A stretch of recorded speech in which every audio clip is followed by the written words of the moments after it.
今天的特别来宾是 Cliff 啦，所以会由他客串接下来故事的主角咯。这是在司法界工作的网友从警察朋友听到的故事。这则故事发生的年代算是有些久远的，流传极广，当时是灵异故事节目十分盛行的年代，因此很有可能在某个节目中被某个人说过，或是被改编成很多的版本。而今天网友提供的则是一个比较特别的版本咯。不说那么多了，我要赶快来看 Cliff 的影片了。奇怪，好奇怪啊，好想看了，好想看了，可恶，为什么都不能看？太棒了！大家是不是跟凯莉一样爱追剧、爱看动漫？但是呢，因为受到地区限制，导致有些地区限定的好片都看不到呢？而且你是不是跟我一样，每次想连公共 WiFi 都担心个资外泄，浏览网页的时候又害怕遭到恶意软体网络攻击？相信我 ，Surfshark VPN 强大的服务功能解决了我的这些烦恼。军事等级的加密技术让所有想盗群资料的坏蛋完全没办法得逞。另外 ，Surfshark VPN 在100多个国家里有超过3200台伺服器，想去哪就去哪，让我能开心的看很多戏剧。Surfshark VPN 使用超简单，只要打开 App， 选取想去的国家，一键点击马上连线。现在只要点选资讯栏里我的专属链接订购，或是输入优惠代码 KellySueTalk 就能获得专属的优惠，还能再加送免费3个月哦。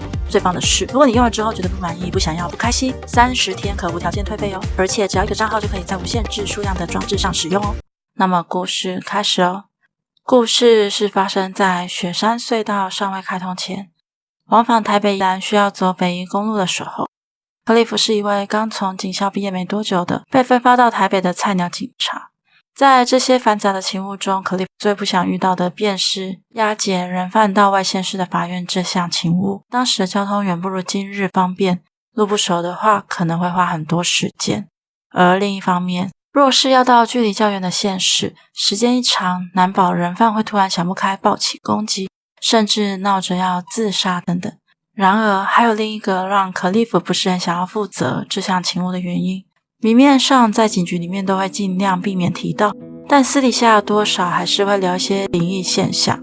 不知为什么，在 Cliff 待的单位里听到最多的是在巡逻或是押解人犯途中遇到的灵异体验，虽然内容多半是亡灵在车祸现场看着死亡的自己，或是在山区或路边看到招手的半透明人影老掉牙的故事。在这些故事中出现最多的地点就是因路线复杂且发生过重大车祸的北宜公路，甚至有些较资深的警察一旦遇到需要经过这个路线的勤务，在车上一定会带着香与冥纸。虽然 Cliff 不是很迷信，但听久了心里也多少有些毛毛的，对于这类勤务有些抗拒。 Cliff 与一位较资深的警察要押解一名人犯到宜兰受审，等到他移交人犯的任务结束，准备返回台北驻地时，已经是晚上10点多了。在返回台北的路上，是由 Cliff 负责驾驶，那位学长则是一上了车就倒在副驾驶座上呼呼大睡。哇啦，学长过得太爽了吧，这样睡成那副猪样。 Cliff 在心里边嘀咕着，一边开着车行驶在蜿蜒的山路上。由于当时北宜公路的路灯不是每个路段都有，所以在很多地方都只能看到车灯照到的距离，再加上车灯照到的路段边缘洒满了冥纸与烧剩的香，让他开车的速度不由自主地慢了下来。这个时候，平常只是左耳进右耳出的北宜公路灵异事件，却一件又一件地进入 Cliff 的脑中。Cliff 的手心不由得微微出汗，目光移到了仪表板上的一叠冥纸。那是另外一位资深学长知道他们要在夜间开北宜公路，半开玩笑的放在这辆车上，并说要是遇到阿飘之类的，记得要把冥纸撒给他们当做过路费哦。他妈的，只是说风凉话，开车的人是我耶。Cliff 一面在嘴巴里碎碎念，一面稍微加快速度。然而就在 Cliff 转过一个大的弯的时候，他看到了在山路的边缘出现了浑身鲜血的一男一女。在车灯的照射下， Cliff 看见女的满头是血，滴下来的血液将浅色套装染成了狰狞的红色。此刻的她脸上正露出狂喜的笑容，对着驶来的警车手舞足蹈，仿佛呢就像是看到了喜爱玩具的小孩，或是看见猎物正朝着自己跑来的野兽一样。在那女子身后的阴影处则蹲着一名男子，不知道为什么，明明是蹲在阴影中的人， Cliff 却可以很明确地看到他身上穿的是被血染红的灰色上衣与牛仔裤，他头上与双手插满了玻璃碎片，并用那伤痕累累的手抱着头，表情痛苦地哀泣着。这一样的场景无疑的是碰到了。妈妈咪呀！不会吧？不会吧？怎么可能真的遇到？不，怎么办？怎么办？冷汗直流的克利夫紧紧抓着方向盘，不知道该怎么办。突然，他想起了学长那半开玩笑的吩咐：不管了，死马当活马医。一咬牙，克利夫打开了警笛与警示灯，并摇下车窗，一把抓住仪表板上的冥纸，直接撒了过去。克利夫在撒的同时，还大喊着：南无阿弥陀佛，南无阿弥陀佛。随即大脚踩下油门，开始朝着台北的方向狂奔。隐约间只听到后面女生发出了一声惨叫，并夹杂着男子的低吼声，便没有了声息。这个时候，副驾驶座的学长也被大动静吵醒，正准备要开骂的时候，却看到冷汗直流、脸色发白的克利夫浑身颤抖着。学长也傻了眼，一时间不知道该怎么办，只能先问：克利夫，你是怎样啊？学长，有鬼，红的，女鬼，灰的，男的。这个时候呢，学长结合眼前语无伦次的克利夫与刚听到那混杂着低吼声的惨叫，意识到了克利夫可能遇到了不干净的东西，两人便换手开车。换手后，就在前进了一小段路后，学长在一处转弯处的山壁发现了那正卡着一辆车头毁损、露出汽油且挡风玻璃破成蜘蛛网状的小轿车。靠，不会真的遇到鬼吧？虽然那个学长想要停车检查一下，但看克利夫状况非常不好，就打开了无线电通知这个地方辖区的警察。挂上无线电后，那个学长就对克利夫说：等一下我去跟上面的报告就好，你回去后立刻请假，看是要去收金还是看医生，总之快去。克利夫立刻去公庙收金。主事的庙公一看到克利夫的状况，什么都没问，便开始收金。等到收完金，庙公突然问：你是做兵的还是警察？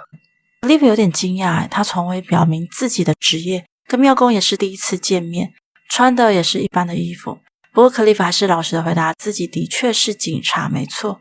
这时候庙公点了点头说：那就是啊，你呀撞到人家抓交替了，本来那家伙应该抓失败了，之后又看到你，想把目标转移到你身上，但像你这种戴帽子的，身上多少有些煞气，那些鬼怪根本不敢贸然接近，再加上你应该有采取些手段吧，不然当下应该就直接出车祸啦。克利夫点了点头，不由得对这位素昧平生的庙公心生敬意，毕竟事实经过确实是如庙公所言。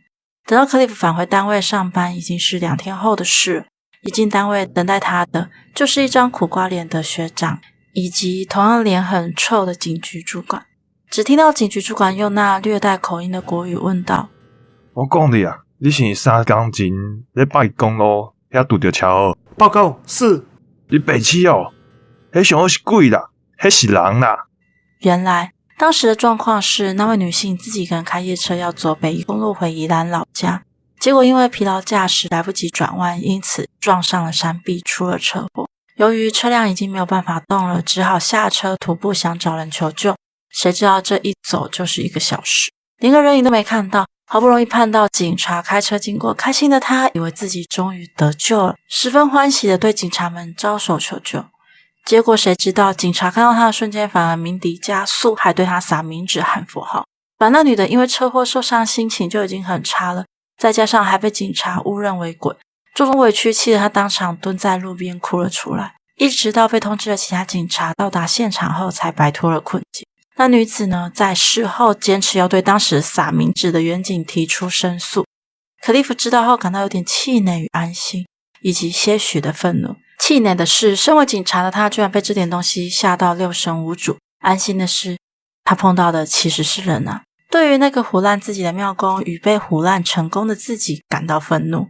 不过这件事确实也是自己的错，所以也只好摸摸鼻子，认命的准备写悔过书。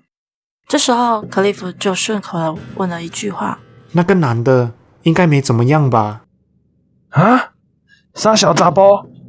就那时候跟女性身边的那个灰衣男子啊。主管冷哼了一声：你喊名哦，我讲是一个查某的单独开车倒来的查甫。这时，克利夫与另外一位警察的脸色瞬间变得惨白。报告长官，我看到的是一男一女啊。哈？我拢是讲是一个查某会开车吗？在旁边一直不说话，同样脸色惨白的学长突然也插嘴说：“那个报告长官，我也觉得是一男一女才对。我有听到女生的尖叫声和男性的低吼声，而且我前天回警局后，有马上打电话询问那边的同事，他也说应该是抓交替，因为几个礼拜前那附近确实有个男的死亡，而且衣服好像是灰的。”最后呢，这件事就在克利夫因执行态度不佳被记了只身戒后落幕了。至于那灰衣男子究竟是不是鬼，克利夫是倾向说那可能是那女性不能见光的小白脸或是牛郎之类的。当然，这并不能解释为何其他警察到场后只发现那位女性。